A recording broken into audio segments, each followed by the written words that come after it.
Hello, good morning, नमस्कार। मैं हूं आरती राय। गुरु स्थल के इस यूट्यूब चैनल में आपका स्वागत है। कैसे हैं आप लोग? आशा करती हूं बहुत अच्छे होंगे। पढ़ाई वढ़ाई चल रही है?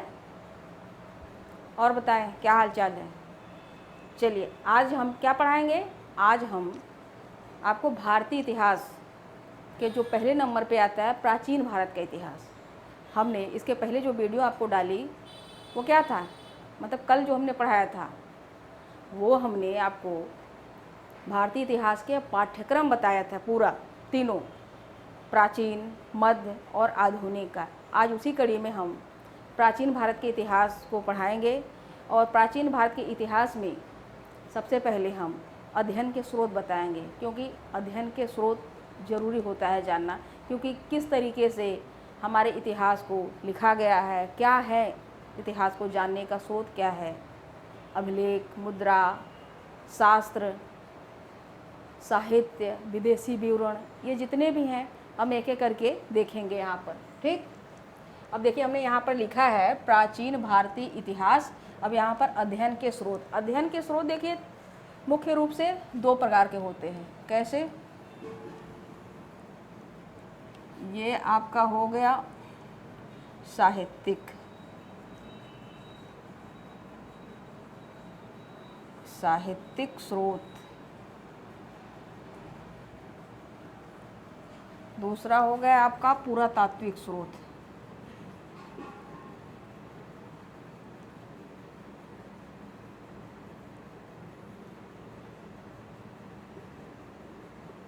साहित्यिक स्रोत दो तरीके के होते हैं। ठीक, साहित्यिक स्रोत जो होते हैं वह दो तरीके के, एक होता है देशी, देशी देशी साहित्य।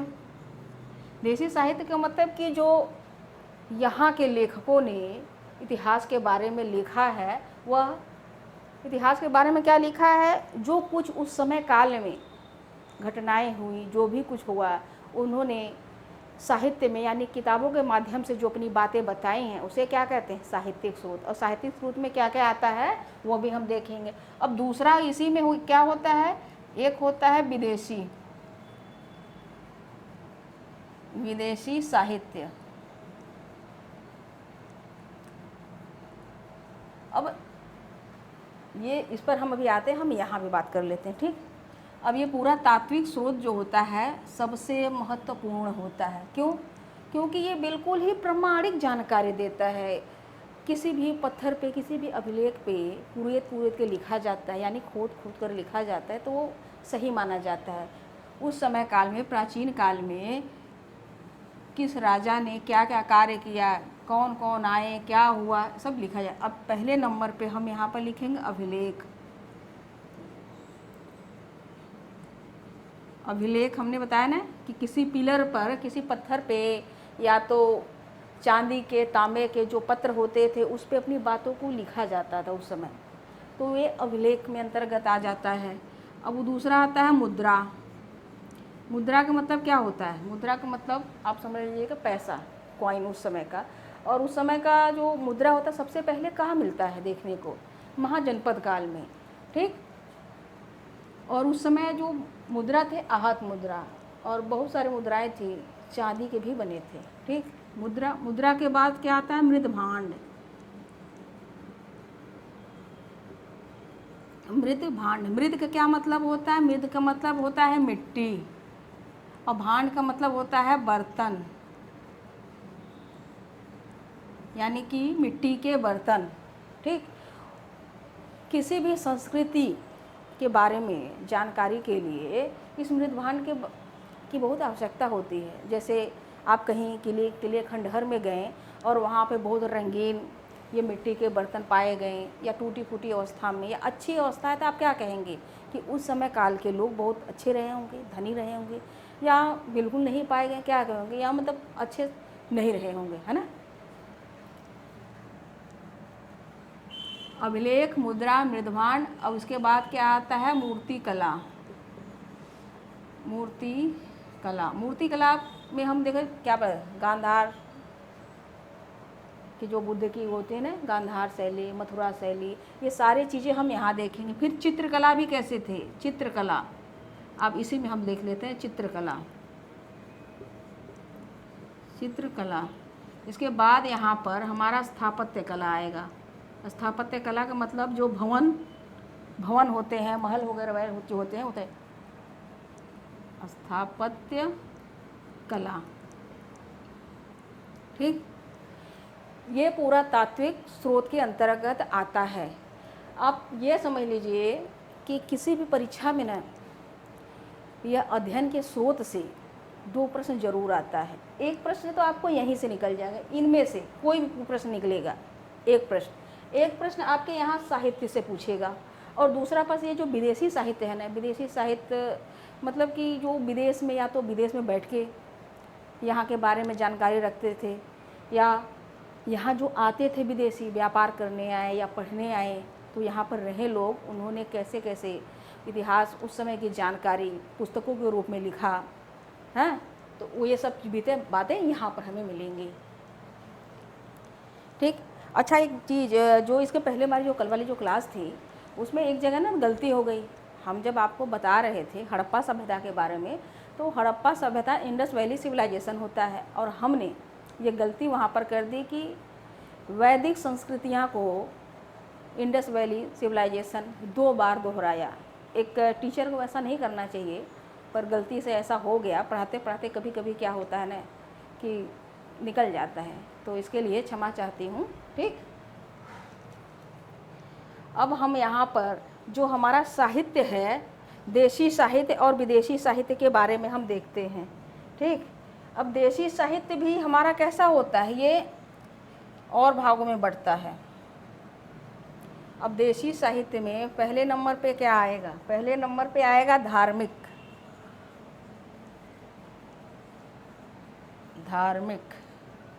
ये हमारे धार्मिक ग्रंथ आएंगे। ठीक, धार्मिक ग्रंथ या साहित्य आप कह लीजिए। उसके बाद क्या आएगा, धार्मिक के बाद आएगा गैर धार्मिक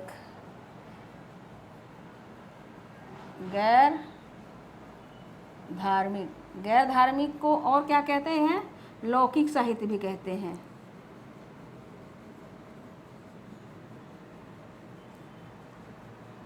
आप इसे धर्मेत्तर साहित्य के भी नाम से जानते हैं। धर्मेत्तर साहित्य, इसका मतलब धर्मेत्तर साहित्य मतलब धर्म से इतर। जैसे चाणक्य ने क्या लिखा था, चाणक्य ने, और जैसे राजतरंगिणी है आपका। आप लोग बताइए कि चाणक्य ने क्या लिखा था, बताइए जल्दी। नहीं बताएंगे, बता दीजिए। चाणक्य ने अर्थशास्त्र की जो पुस्तक लिखी, जो मुद्राक्षस है, देवी चंद्रगुप्तम है, आपका कथा सरित सागर है, ये जो आप समझ लीजिए कथाएं, यहाँ पर कथाएं जो होती हैं, जो किसी राजा के यहाँ राजश्रय में जो भी कुछ, या मंत्री हो या जो भी कुछ लिखते हैं ना, ये धर्मेत्तर साहित्य के अंतर्गत आता है। ठीक, अब हम यहाँ पर धार्मिक ग्रंथ की बात करते हैं, यानी कि धार्मिक साहित्य की बात करते हैं। ठीक, अब धार्मिक साहित्य में क्या क्या आता है, देखिए धार्मिक साहित्य में यहाँ पर धार्मिक साहित्य में सबसे पहले आता है ब्राह्मण ग्रंथ। दिखाई दे रहा है, ब्राह्मण ग्रंथ या ब्राह्मण साहित्य। ब्राह्मण साहित्य के बाद क्या आ जाएगा, नहीं, इस पहले नंबर पे ब्राह्मण ग्रंथ नहीं आएगा भाई, पहले नंबर पे हाँ ब्राह्मण ग्रंथ आ जाएगा। ठीक ठीक, ब्राह्मण ग्रंथ, फिर क्या आ जाएगा, फिर आ जाएगा बौद्ध। ये क्या है, धार्मिक ये सब ग्रंथ हैं। ठीक, बौद्ध ग्रंथ, फिर जैन ग्रंथ। ठीक, इनमें जो भी पुस्तकें लिखी गई हैं, जिनके बारे में, ये हम सब क्या है, सब धार्मिक साहित्य हैं।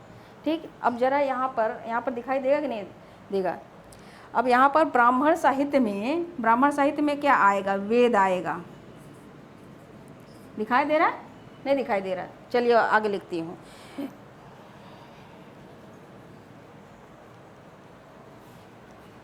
अब यहाँ का हम जो भी मिटा देते हैं, ठीक है। अब यहाँ पर हम यहाँ पर लिख रहने दीजिए। आप लोग लिख रहे हैं ना मेरे साथ साथ? लिखते रहिएगा, ठीक। अब यहाँ पर हमने क्या लिखा? धार्मिक। धार्मिक धार्मिक साहित्य की बात है। धार्मिक साहित्य, और धार्मिक साहित्य में क्या आ जाता है? धार्मिक साहित्य में हमने आपको पहले नंबर पे ब्राह्मण ग्रंथ बताया था, यानी कि यहाँ पर ब्राह्मण ग्रंथ है।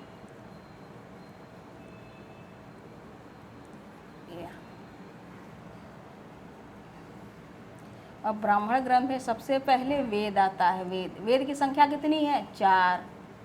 वेद के बाद क्या आएगा? उपनिषद। उपनिषद के बाद आरण्यक। आरण्यक के बाद क्या आएगा? आप लोग भी पढ़ते होंगे ना। स्मृति ग्रंथ आएगा।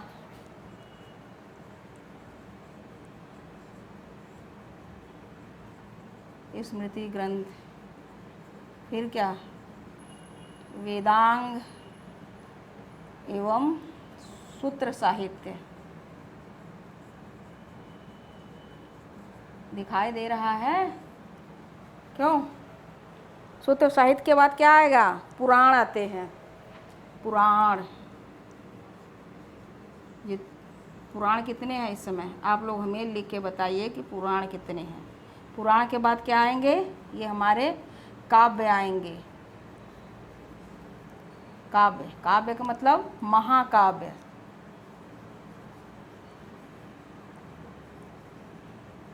महाकाव्य कितने हैं? 2। पहला कौन है? रामायण।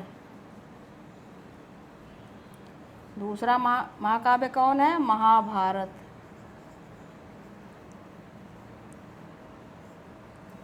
ये सब किसके अंतर्गत आते हैं? ये जो हमारे धार्मिक साहित्य है, धार्मिक साहित्य में हमने यहाँ पर पहले नंबर पे ब्राह्मण ग्रंथ की बात की। इसी ब्राह्मण ग्रंथ में 4 वेद, उपनिषद, आरण्यक, स्मृति ग्रंथ, वेदांग एवं सूत्र साहित्य, पुराण और महाकाव्य, रामायण और महाभारत आएंगे, ठीक। अब ये जो दूसरे नंबर पे हमने यहाँ पर लिखा है, कौन सा? ये बौद्ध ग्रंथ, ठीक। अब बौद्ध ग्रंथ में क्या क्या आएगा? बौद्ध ग्रंथ में एक जो इनका जो सबसे मुख्य जो आता है त्रिपिटक, ठीक। यहीं पे यहाँ पर लिख देते हैं, ठीक है। अब यहाँ पर हम अब यहाँ पर लिख लेते हैं, ठीक है। यहाँ पर विदेशी साहित्य है, हम अलग से लिख देते हैं या यहीं लिख देते हैं। चलिए, अब ये दूसरे नंबर बौद्ध ग्रंथ की हम बातचीत कर रहे हैं, ठीक है। अब बौद्ध ग्रंथ में क्या आता है? सबसे पहले आता है त्रिपिटक। त्रिपिटक का त्रि का मतलब क्या? त्रि का मतलब होता है सीधे 3, और पिटक का मतलब क्या होता है? पिटारा। पिटारा कैसा पिटारा? सब्जी वाला कि फल वाला? नहीं, ना ही सब्जी वाला ना ही फल वाला, ज्ञान का पिटारा है। इसको क्या कहते हैं? ज्ञान का पिटारा, ठीक। त्रिपिटक में कौन कौन आते हैं? 3 आते हैं। त्रिपिटक में 3 आते हैं, ठीक। कैसा?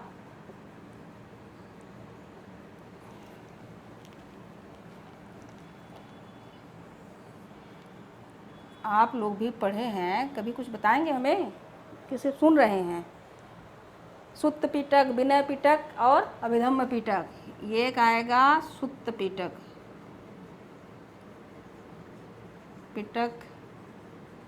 विनय पिटक। अब क्या आता है? अभिधम्म पिटक।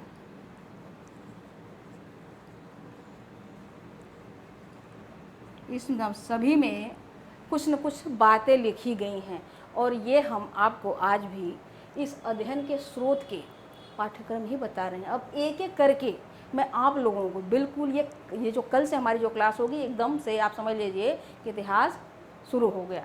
ठीक, अब यहाँ पर बौद्ध साहित्य में, ये बौद्ध साहित्य, अब ग्रंथ हमने लिख दिया इसको साहित्य, है ना, बौद्ध साहित्य। बौद्ध साहित्य में क्या आता है, और यहाँ पे आता है जातक, जातक ग्रंथ।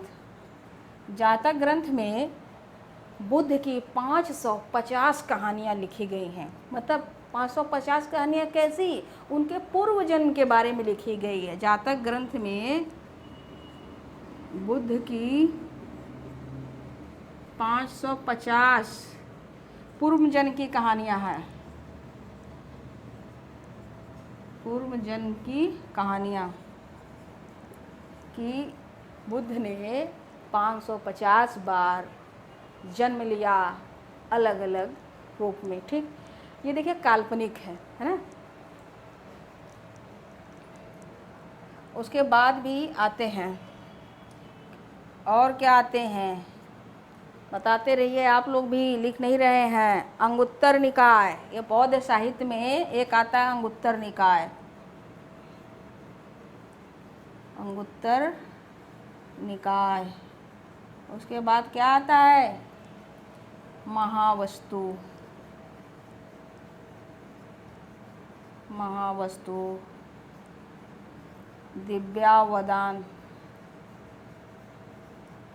दिव्यावदान के बाद क्या आएगा, ये लगता है ये भी एक आता है मिलिंद पन्हो। ठीक, मिलिंद पन्हो का मतलब, मिलिंद का मतलब होता है या पाली भाषा, और पन्हो का मतलब क्या होता है, प्रश्न पूछना। मिलिंद पन्हो, ये क्या, पन्हो का मतलब प्रश्न पूछना, मिलिंद मतलब पाली भाषा। यानी कि इंडो ग्रीक राजा मिनांडर, यहाँ के बुद्ध के जो फॉलोअर थे, कौन, नागसेन, बौद्ध भिक्षु थे ये। ठीक, नागसेन बौद्ध भिक्षु थे। उस नागसेन से इन्होंने प्रश्न पूछा, उनके मन में जो भी बातें थी पूछा, और नागसेन ने, बौद्ध भिक्षु नागसेन ने उत्तर दिया। और जब ये प्रश्न उत्तर का जो सिलसिला चला, तो इसीलिए इसको प्रश्नोत्तर शैली में, ये जो इन पे जो बातें लिखी गई है प्रश्नोत्तर शैली में लिखी गई है। उसके बाद और भी है, दीपवंश हमने लिखा, दीपवंश। इसके बाद यहाँ लिख देते, यहाँ से आप यहाँ जाइए, फिर क्या लिखता है, दीपवंश, महावंश। महावंश में भी ये बौद्ध धर्म की बातें लिखी गई है। फिर क्या, ललित विस्तर,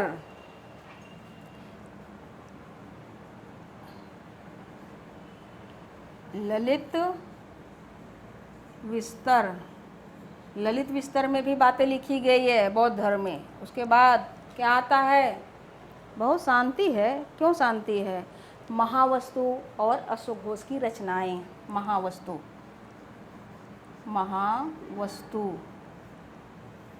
फिर यहाँ पर देखिए अश्वघोष की रचनाएं आई।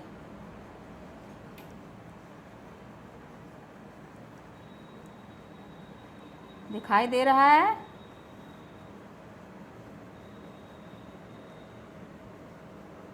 अब अश्वघोष की जो रचनाएं हैं वह 3 हैं। ये जो इनकी अश्वघोष की रचनाएं की बातचीत कर रही हूँ मैं, यहाँ पे लिख दे रही हूँ। ठीक है, बुद्ध चरित,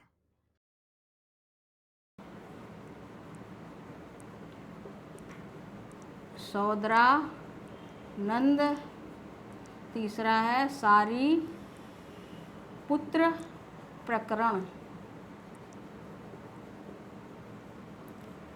ये सब जितने भी हैं ये बौद्ध धर्म के, बौद्ध ग्रंथ के अंतर, बौद्ध साहित्य जो बौद्ध धर्म के ये आएंगे। ठीक, अब हम जैन ग्रंथ के बारे में भी बातचीत कर लेते हैं। यहाँ पर तीसरे नंबर पे ये जैन ग्रंथ लिखा है। ठीक, आप लोग मेरे साथ साथ लिखते रहिए। लिख लिया, मिटा दें,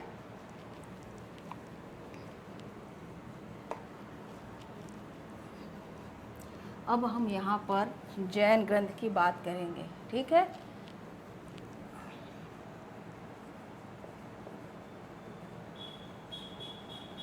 जैन ग्रंथ। अब जैन ग्रंथ में क्या क्या है, बताइए। जैन ग्रंथ में एक होता है आगम ग्रंथ, भगवती सूत्र। क्या होता है? आगम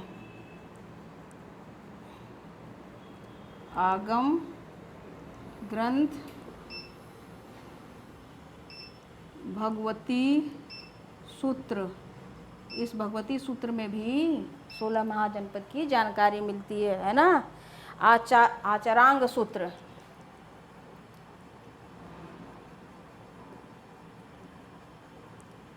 ये मैं आप लोगों को लिखवा दे रही हूँ, लेकिन एक एक करके मैं आप लोगों को समझाऊंगी और साथ में आप लोग लिखते रहिएगा, ठीक।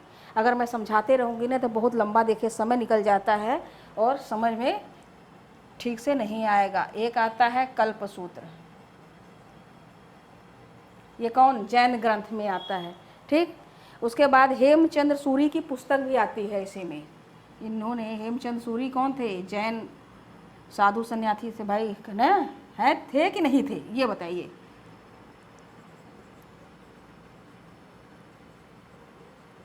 हेमचंद्र सूरी की बातचीत करते हैं। इन्होंने जो 3 लिखी थी, कौन कौन लिखी थी अपनी पुस्तक कौन कौन लिखी थी? परिशिष्ट वर्मन, नयाधम कहा, परिशिष्ट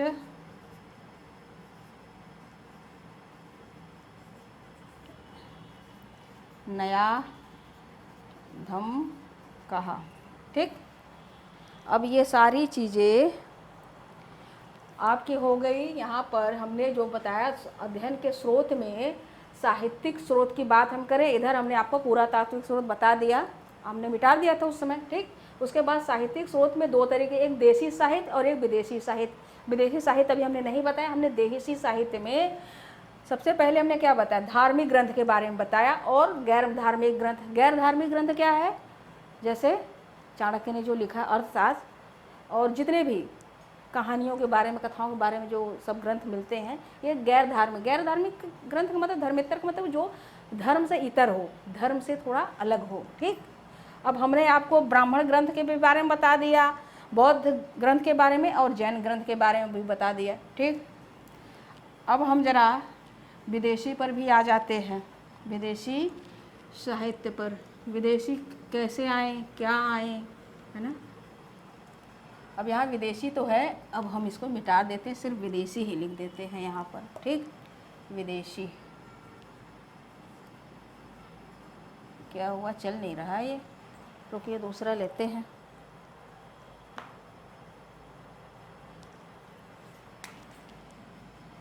ठीक है, चल रहा। अब हम यहाँ पर विदेशी की बात करते हैं, विदेशी साहित्य की बात करते हैं। साहित्यिक स्रोत,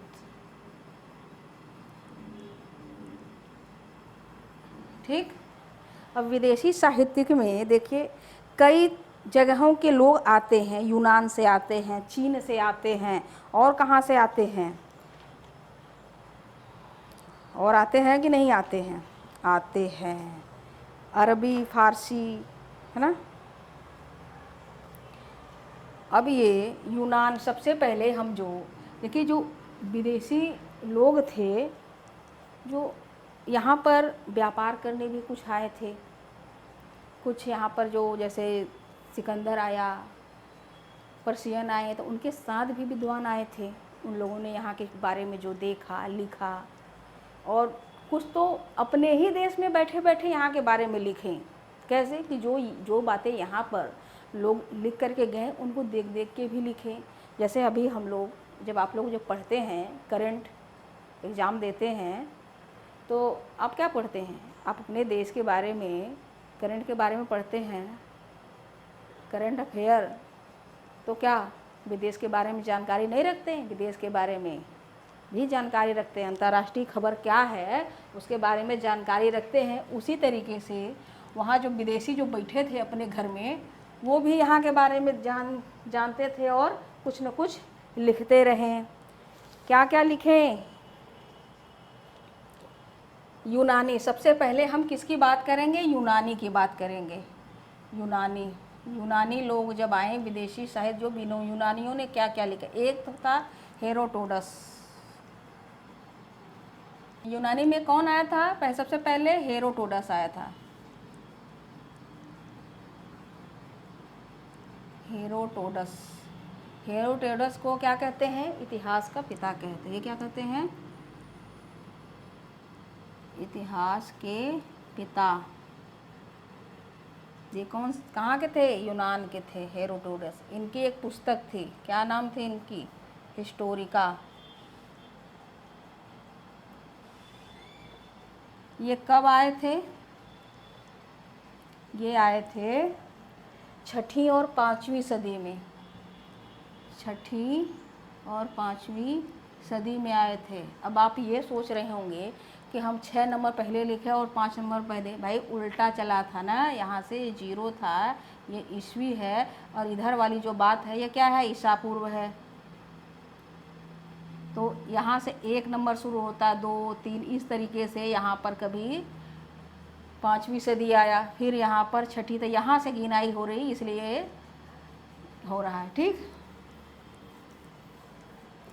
अगर जिसे ईसापुर के बारे में न समझ में आए ना, ईसापुर की वीडियो भी देख लेगा। ठीक, अब हेरोडोटस के बाद कौन आया? टेसियस आया। टेसियस, ये यूनानी था। इनके बाद कौन आया? इनके बाद आया नियार्कस। नियार्कस के बाद कौन आता है?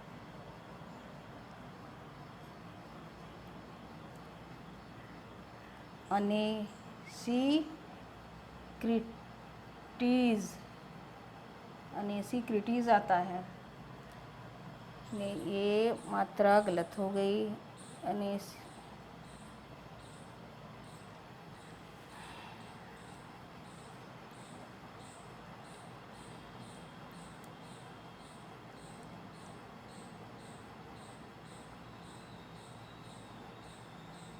अनेसीक्रिटीज आता है, और कौन आता है? अरिस्टोबुलस।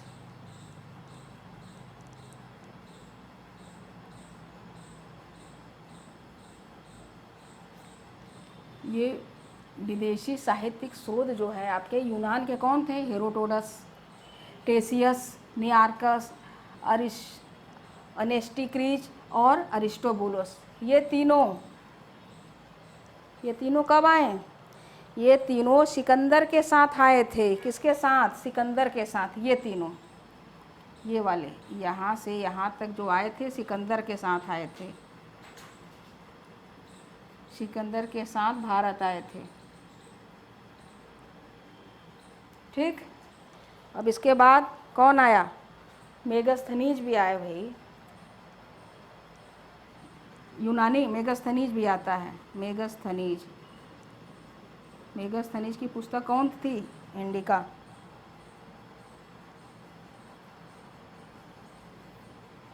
इसकी पुस्तक थी इंडिका। मेगास्थनीज के बाद कौन आया? मेगास्थनीज किसके शासनकाल में आया था? मेगास्थनीज आया था चंद्रगुप्त मौर्य के शासनकाल में। एक था डाइमेकस।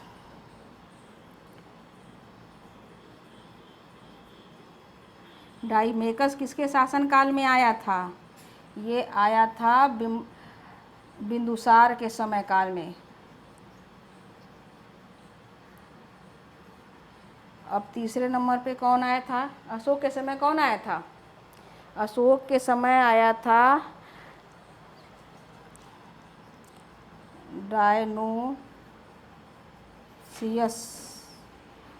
डायनोसियस। अशोक के समय आया था। अशोक महान के समय। ये तीनों कब आए?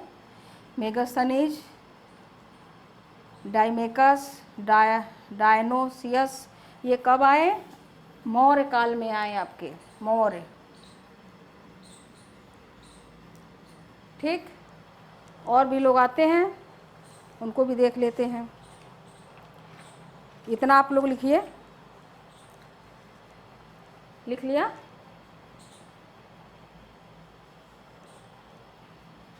उसके बाद यूनानी और लोग भी आए हैं। ठीक, कौन आए हैं, हम जरा यूनानी की बात करते हैं। अब आते हैं प्लिनी, ये यूनानी ही है। प्लिनी, टालमी, टॉलमी, ठीक। प्लिनी ने नेचुरल हिस्ट्री लिखा था।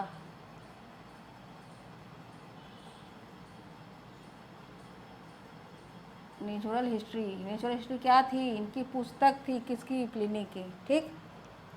उसके बाद आया था स्ट्रैबो। स्ट्रैबो की पुस्तक क्या थी बताएं, भूगोल। उसके बाद कौन आया, शांति नहीं बनाइए, जस्टिन, प्लूटार्क। इसके बाद आया जस्टिन, प्लूटार्क। फिर कोई आता है, हाँ एक और हैं, क्या नाम है उनका, एक अज्ञात नाविक।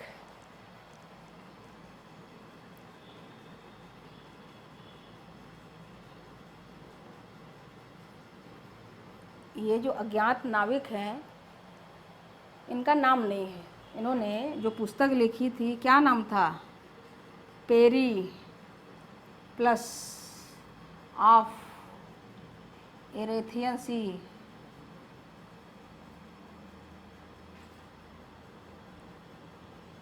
यानी कि यह पुस्तक एक समुद्री गाइड थी, समुद्र के बारे में बहुत अच्छी जानकारी देती थी और यहाँ भारत के बारे में भी जानकारी देती थी।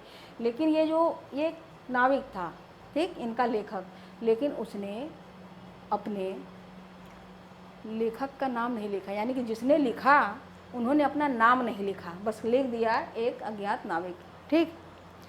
अब हमने, और ये जितने भी हैं ये किसके समय आते हैं, ये आते हैं मौर्योत्तर काल की। ये सारे जब हम मौर्योत्तर काल पढ़ेंगे तब देखेंगे, मौर्योत्तर काल में, ठीक, ये सारे के सारे आते हैं। अब यूनानी के बाद जो विदेशी हैं, हम चीन की बातचीत करते हैं। चीन के लोग भी यहाँ आए।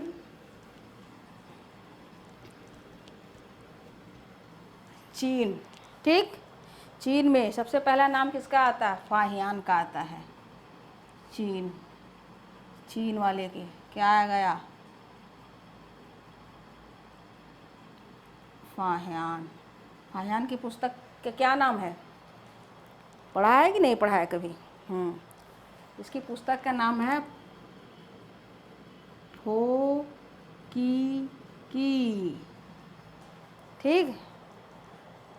नहीं, की तो इधर में फोकोकी होता है, फोकोकी, ठीक। इसकी पुस्तक का नाम है। और ये किसके समय आया था, फाहियान, ये आया था चंद्रगुप्त द्वितीय को हम क्या मानते हैं, ये किसके समय, फाहियान किसके समय, चंद्रगुप्त द्वितीय के समय आया था।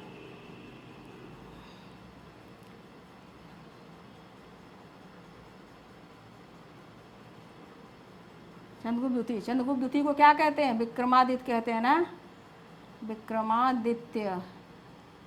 ये वही विक्रमादित्य हैं जिन्होंने संवत चलाई थी ना, कौन सी, विक्रम संवत, हैं।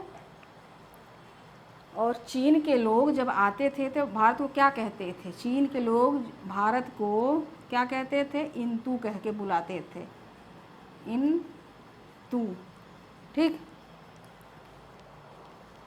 और एक और आए चीनी के, इनका क्या नाम था, बड़े प्यारे प्यारे नाम है ना, तो इसलिए मुझे बार बार देखना पड़ रहा है कि कहीं हम गलत ना कर दें उस दिन की तरह, बताने जाए सही और हो जाए गलत। उसके बाद आए सुंगयून के बाद कौन आता है, चीनी यात्री वेनसोंग को तो सभी लोग जानते हैं, वेनसोंग किसके समय काल में आया था, वेनसोंग आया था हर्षवर्धन के समय काल में। किसके समय काल में, हर्ष के समय काल में। हर्ष का राज्यारोहण कब हुआ था, 606 ईस्वी में हुआ था। ये कहाँ के हर्ष राजा थे, कन्नौज के, ठीक। और इनके ह्वेनसांग की पुस्तक की क्या नाम थी? ह्वेनसांग की जो पुस्तक थी, इनकी पुस्तक का क्या नाम थी? इनकी पुस्तक की नाम थी सी यू की। देखिए, ये हमने इनकी पुस्तक और इनकी पुस्तक बताई है, दोनों की पुस्तक बारी बारी से ज़रूर परीक्षाओं में आते हैं। हमने जितनी भी बातें बताई हैं ना, उसमें से आप समझिए 3% ज़रूर आएंगे। अब तो हम आगे आगे कक्षाओं में इसके बारे में पूरे डिटेल से हम बताएंगे। ठीक। इसके बाद क्या और कोई चीनी यात्री आता है? बिल्कुल आता है। एक आता है इत्सिंग। क्या नाम है? इत्सिंग। फिर दूसरा इत्सिंग देखिए बाद में आता है ना। फिर आता है चाओ जुआ।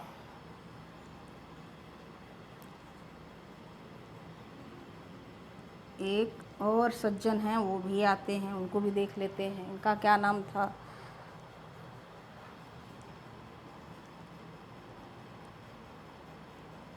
मातवालीन। ठीक।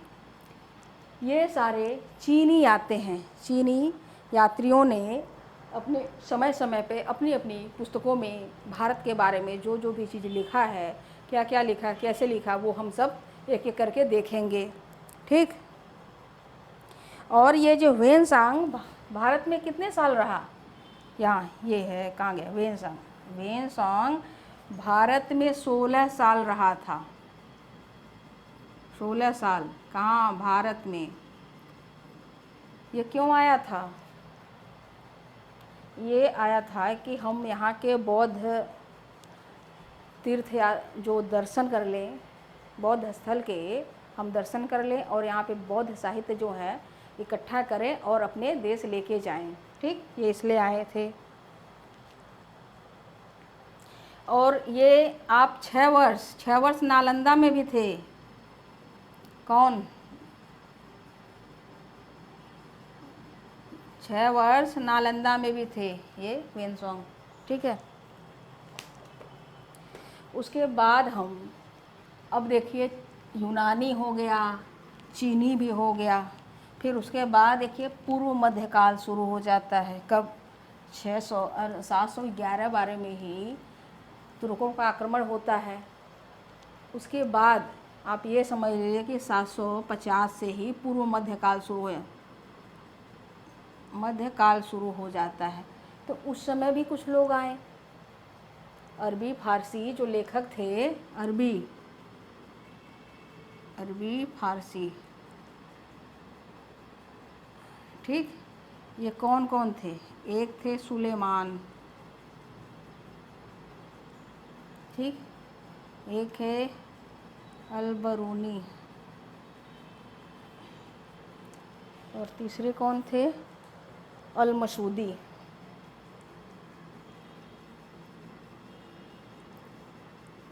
ठीक। ये अल-मसूदी थे। ये कौन थे? ये तीनों कहाँ से हैं? पूर्व मध्यकाल से हैं। ठीक। देखिए, आज हम बहुत थोड़ा थोड़ा ही आप लोगों को बता रहे हैं। क्यों? क्योंकि इतना ज़्यादा इन समय बताना है ना कि मैं एक एक का बताऊंगी तो बड़ा समय हो जाएगा। तो आप लोग जैसे जैसे हमने बताया वैसे वैसे आप लिखते चलिए। ठीक। लिख रहे हैं कि नहीं लिख रहे हैं? फिर हम आपको आएंगे। कितना बजा?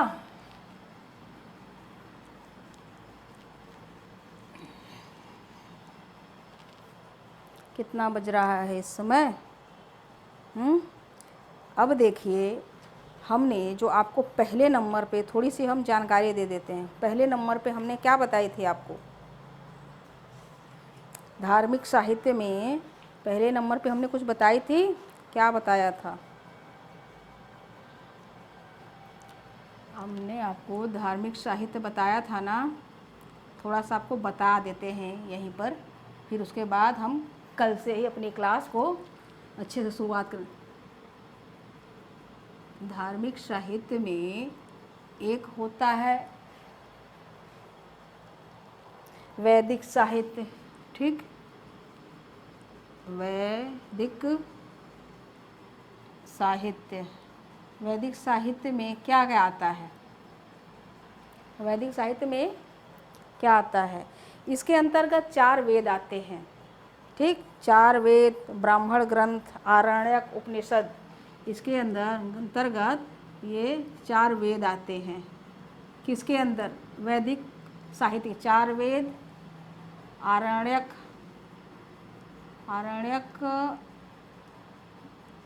ब्राह्मण ग्रंथ, फिर क्या आता है? उपनिषद,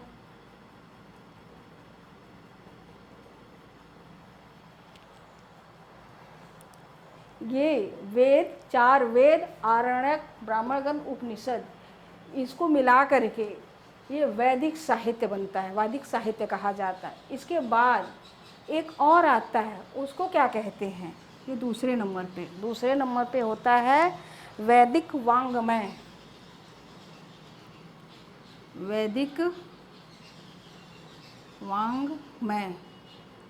वैदिक वाङ्मय में ये आपके पूरे वेद, 4 वेद, आरण्यक, ब्राह्मण ग्रंथ और उपनिषद, इसके साथ वेदांग भी लग जाता है, ठीक। यानी कि ये 4 वेद, आरण्यक, ब्राह्मण ग्रंथ आपका उपनिषद, फिर क्या आ जाएगा उपनिषद के बाद? फिर आ जाएगा वेदांग। वेदांग को मिला के वैदिक वाङ्मय कहते हैं, ठीक। आप ये देखिए कि इसके बाद हम जब पढ़ेंगे तब सीधे हम वेद पर आएंगे, ठीक है। धार्मिक ग्रंथों में हम सीधे वेद पर आएंगे। अब कल जो हमारी चर्चा होगी यहीं से होगी, ठीक है। क्या हुआ? और बता दें कुछ? चलिए, अच्छा, कुछ और बता देते हैं, हम वेद के बारे में थोड़ा बता देते हैं, ठीक।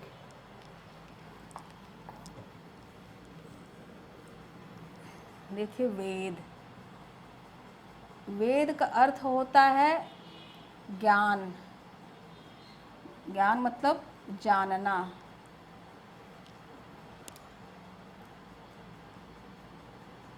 ठीक। वेद को और नामों से भी जानते हैं। क्या नाम से जानते हैं इसको? श्रुति नाम से भी जानते हैं, श्रुति। और क्या जानते हैं? संहिता। और किस नाम से जानते हैं? अपौरुषेय।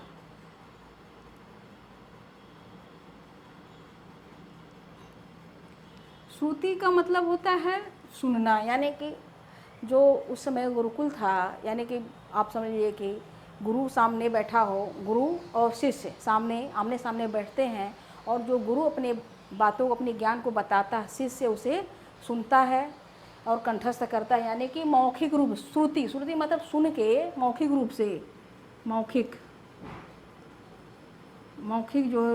जो रूप से जो ज्ञान होता है उसको क्या कहते हैं? श्रुति। संहिता का मतलब होता है कि उसमें मंत्रों का संकलन है, मंत्रों का संकलन, इसको इसलिए संहिता। अपौरुषेय का मतलब ये होता है कि सामान्य व्यक्ति के क्षमता के बाहर का जो ज्ञान था, यानी कि सामान्य व्यक्ति के क्षमता से बाहर था क्या? ज्ञान। इसे अपौरुषेय कहा गया। और एक दूसरा है कि ब्रह्मा जी ने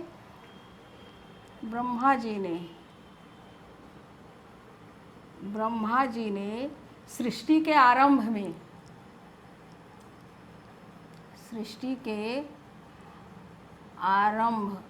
मतलब कि जब धरती बन रही थी तो उन्होंने कुछ ऋषि मुनियों को, यानी कि जो विशेष प्रकार के ऋषि मुनि थे, उन्होंने प्रकाश के रूप में ज्ञान दिया। कैसा ज्ञान दिया? ब्रह्मा जी ने ज्ञान दिया प्रकाश के रूप में। प्रकाश के रूप में ब्रह्मा जी ने ज्ञान दिया, इसलिए इसे अपौरुषीय कहा जाता है। ठीक। अब देखिए यहीं पर मैं अब रोकती हूँ और आप लोगों को कल से असली हम पढ़ाई करेंगे, ठीक। और चलिए आज की क्लास यहीं तक। धन्यवाद, नमस्कार।